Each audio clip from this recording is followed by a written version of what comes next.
का भार धारण करना मेरा धर्म है, परंतु जब धर्म की जगह अधर्म का राज होता है तो अधर्म से अनाचार, अनाचार से भ्रष्टाचार और भ्रष्टाचार से अत्याचार की ज्वाला भड़क उठती है। जब अत्याचार इतने बढ़ जाते हैं तो देखिए, पाप की ज्वाला में मेरा शरीर जलने लगता है।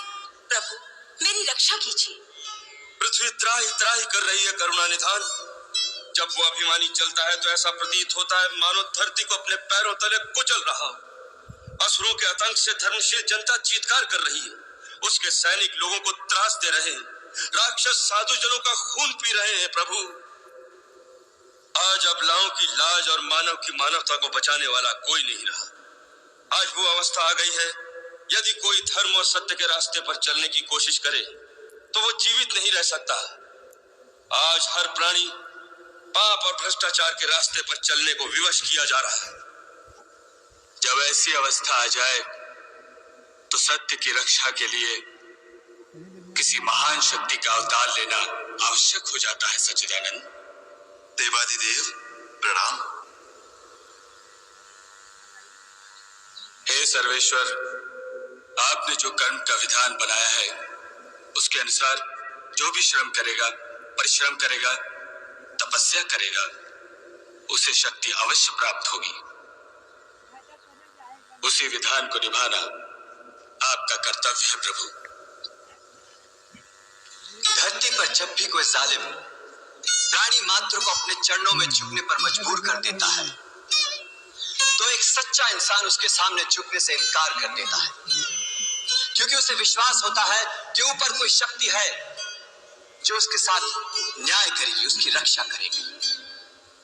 जिस दिन ये विश्वास टूट जाएगा कि अंत में सच्चाई की जीत होती है, उस दिन कोई धर्म के रास्ते पर नहीं चलेगा। समाज बिखर जाएगा, धरती, सूर्य, चंद्रमा अपना अपना रास्ता बदल देंगे, सृष्टि का सारा क्रम अस्त व्यस्त हो जाएगा।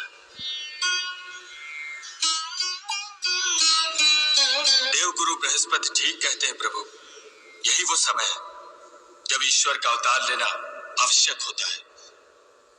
त्रिपुरारी, पापी के पाप में ही उसके नाश का बीज छुपा रहता है।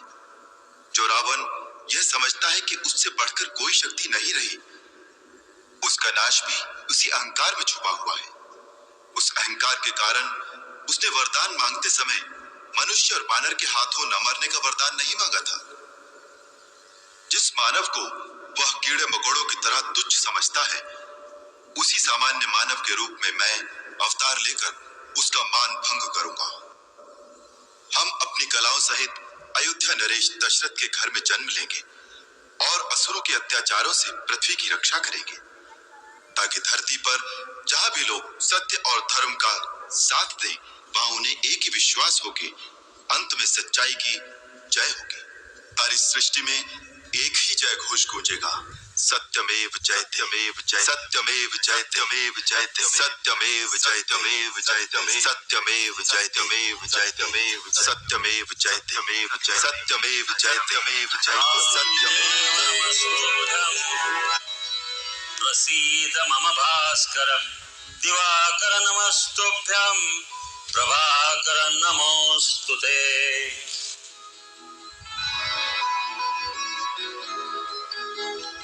महाराज दशरथ, आज सूर्य देवता उत्तरायण में प्रवेश कर रहे हैं। ये बड़ा ही पुनीत मुहूर्त है। इस शुभ मुहूर्त में अपने कुल देवता से जो प्रार्थना करोगे वो अवश्य सफल होगी।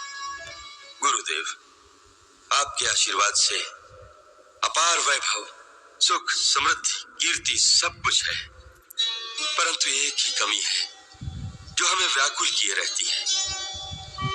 जिस सूर्यवंश में महाराज इक्ष्वाकु, दिलीप, भगीरथ, रघु, हरिश्चंद्र जैसे परम प्रतापी यशस्वी राजा हुए हैं, क्या वो रघुकुल दशरथ के साथ ही समाप्त हो जाएगा? क्या हमारे बाद पितरों को पानी देने वाला कोई ना होगा? महर्षि वशिष्ठ, कुल देवता सूर्य भगवान से हमारी यही प्रार्थना, यही पुकार है, सूर्यवंश का सूर्य दशरथ के साथ ही अस्त न हो जाए। जानते हैं गुरुदेव कि कोई माँ कहने वाला ना हो तो स्त्री अपने आप को पूर्ण नहीं समझती।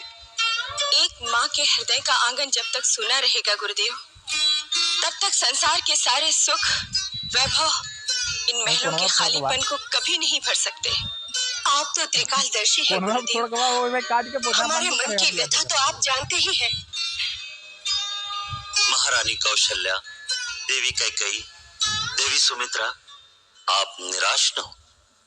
सूर्य भगवान आपकी मनोकामना अवश्य पूरी करेंगे, परंतु उसके लिए पुत्र कामेष्टि यज्ञ करना होगा। तो फिर गुरुदेव उसमें देरी क्यों? आप यज्ञ का आयोजन कीजिए। परंतु देवी, हम वो यज्ञ नहीं करा सकते। आप नहीं कराएंगे तो और कौन कराएगा? अथर्ववेद के पूर्ण ज्ञाता ऋषिशृंग मुनि इसके विशेषज्ञ हैं। ये यज्ञ उन्हीं के द्वारा संपन्न होना चाहिए। तो फिर उन्हें बुलवाइए गुरुदेव और यज्ञ का अनुष्ठान कीजिए। नहीं देवी कैकेयी, उसके लिए तो महाराज को स्वयं उनके पास जाकर प्रार्थना करनी चाहिए। गुरुदेव, मैं आज ही उनके पास जाने के लिए तैयार हूँ। मैं अभी आर्य सुमंत्र को बुलवाकर कहती हूँ कि वो सेनापति को आदेश दे कि महाराज के साथ जाने के लिए रथ, हाथी, घोड़े और पैदल सेना तुरंत तैयार की जाए। महाराज आज ही प्रस्थान करेंगे। नहीं देवी कैकेयी, वहाँ रथ, हाथी, घोड़े, सेना की आवश्यकता नहीं। महाराज एक योगी के पास कुछ मांगने जा रहे हैं, अपना ऐश्वर्य और पराक्रम दिखाने नहीं जा रहे हैं। देवी, भिक्षा खाली झोली में ही डाली जाती है। एक महात्मा के पास अपना वैभव दिखाने जाओगे तो सोने चांदी की चमक दमक और अहंकार ही लेकर आओगे। आपने सत्य कहा गुरुदेव।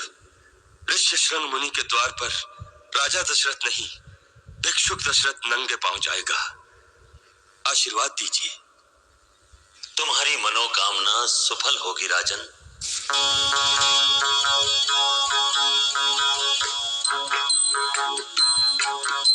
चला एक राजा जोगी को मनाने, चला एक राजा जोगी को मनाने। जोगिया मनाने, जोगिया मनाने, जोगिया मनाने, जोगिया मनाने। जोगी के चरणों में शीश नवाने, चला एक राजा जोगी को मनाने।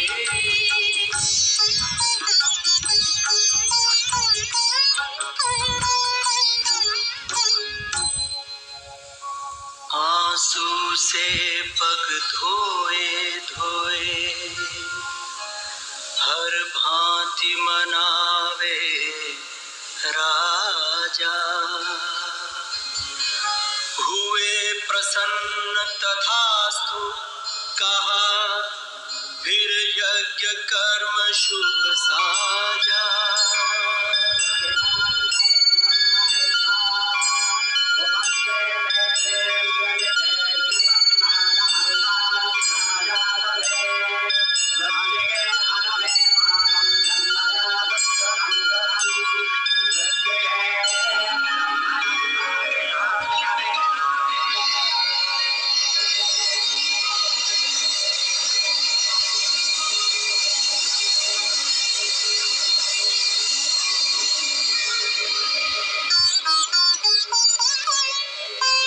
अग्निदेव फिर प्रकट भये, एक पात्र खीर का लेकर। पूरन होगी इच्छा तेरी, कहा दशरथ को देकर।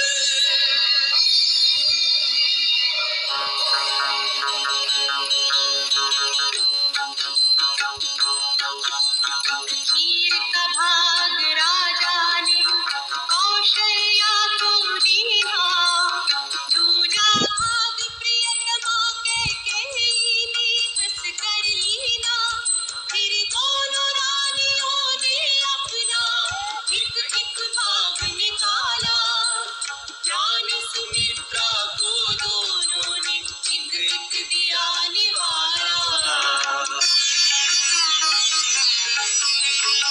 देवराज